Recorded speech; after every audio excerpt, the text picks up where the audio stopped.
I mobilized lawyers to try and attend to his situation.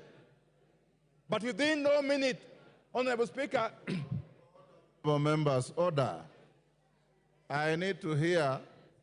Honorable Speaker, 10 minutes after Mr. Ogunda called me, my phone calls were jammed. I was unable to call nor to receive calls until about 6:30 this morning. Honorable Speaker, in the ensuing period, these persons actually broke the gate of Honorable Ogunda's compound, went further to break his door, and abducted him. Up to this moment I'm speaking here, we do not know the whereabouts of Mr. Ogunda, who is an officer in the office of the leader of the minority party, an officer who is supposed to make our work possible. Happening on the eve of this very special day, Honorable Speaker, we don't take it lightly. And I want to Speaker, the persons who abducted Mr. Ogunda are not known, even though in his phone call to me at 2:20 a.m., he indicated they were policemen. We have looked in all police stations in Nairobi and environs. He is nowhere to be seen. We don't know whether they kill him or they are holding him in Communicado somewhere. Honorable Speaker, we do not know. Honorable Speaker, Article 29 of the Constitution of the Republic of Kenya protects the right to freedom of every Kenyan citizen. Indeed, even the rights of arrested persons are protected in the Constitution at Article 49, Honorable Speaker. As a matter of fact, nobody is supposed to be arrested without being informed as to why he is being arrested. The Constitution goes further to provide for rights of detained persons. If you are arrested for whatever reason and you are detained, you have got a right to access the services of advocates or lawyers. Up to this morning, up to this moment I'm speaking, the lawyers that I was able to assemble have not been able to access Mr. Ogunda, wherever he is. So what am I saying? What I'm saying, Honorable Speaker, is that this cannot be treated as business as usual. It is the same manner somebody or people can abduct officers assigned to the office of the Speaker. That would be an affront to the independence of the institution of Parliament, Honorable Speaker.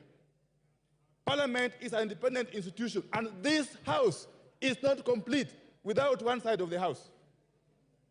This House is only complete with the majority side and the minority side. Honorable Speaker, before I conclude, let me say this. Some of us have walked this journey, and you know. These are not things that are new to us. But it will be unfortunate if this country were to regress to the dark old days, which we have been accustomed to, and some of us have been victims of. Honorable Speaker, a trend is now emerging of abductions of people in this country by people who we do not know. I am being told this morning from some sources that there is a unit already being established in the police service, and that unit is reporting to nobody. They are reporting to nobody.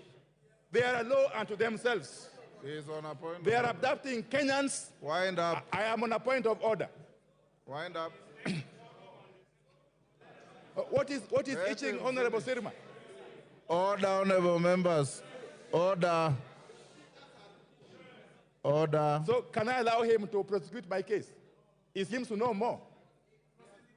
I'm hearing what. Go on, I'm hearing what you are saying. Yeah, this is... Clerk, you can improve the sound system. Honorable Speaker, I was in this House.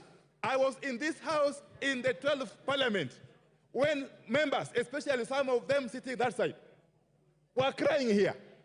Were crying here over these abductions. I can tell you, Honorable Speaker, the shoe could be on the other side of the foot. But these are the same things, Honorable Speaker.